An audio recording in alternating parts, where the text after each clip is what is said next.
ত্রিপুরার দিকে। ত্রিপুরায় প্রকাশ্যে পুলিশকে মার, একেবারে মঞ্চ থেকে টেনে হিচড়ে পুলিশকে মার, রাস্তায় ফেলে ওসি শিবু রঞ্জন দেকে মারধর।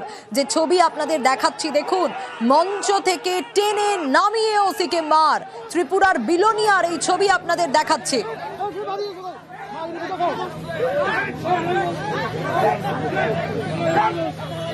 একটা সাংস্কৃতিক অনুষ্ঠানের মঞ্চ দেখা যাচ্ছে, কিন্তু কেন এরকম একটা ঘটনা ঘটলো আবির জানাতে পারবে আরো বিস্তারিত।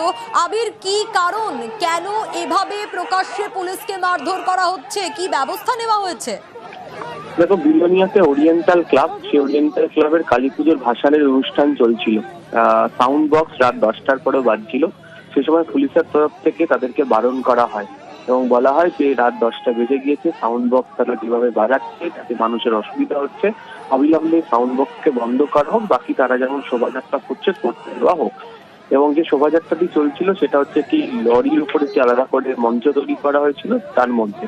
তো তখন তারা শোনেননি বিষয়টি, তখন থানার ওসি শিবরঞ্জন দে তিনি ওপরে ওঠেন, সেই গাড়িটির ওপরে ওঠেন, অর্থাৎ যে অস্থায়ী মঞ্চটি তৈরি করা হয়েছিল ও সাউন্ড বক্স বন্ধ করার চেষ্টা করেন। তখনই তাকে ঘিরে ধরেন ওরিয়েন্টাল ক্লাবের সদস্যরা, তাকে টেনে হিঁচড়ে রাস্তাতে ফেলেন, তাকে প্রচন্ড মারধর করেন এবং তাকে বাকি পুলিশ কর্মীরা যখন উদ্ধার করে হাসপাতালে নিয়ে যায় তার কিছুক্ষণ বাদে পুলিশের যে টিম ঢোকে তাদেরকেও কার্যত তাড়া করা হয় এবং তাদের সঙ্গে বাগবিতণ্ডায় জড়ান।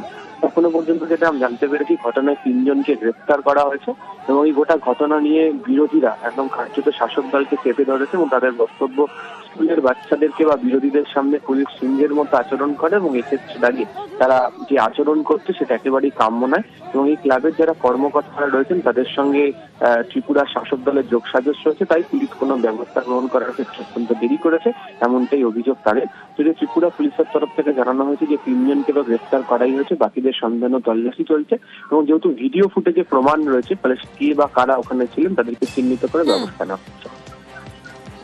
বেশ।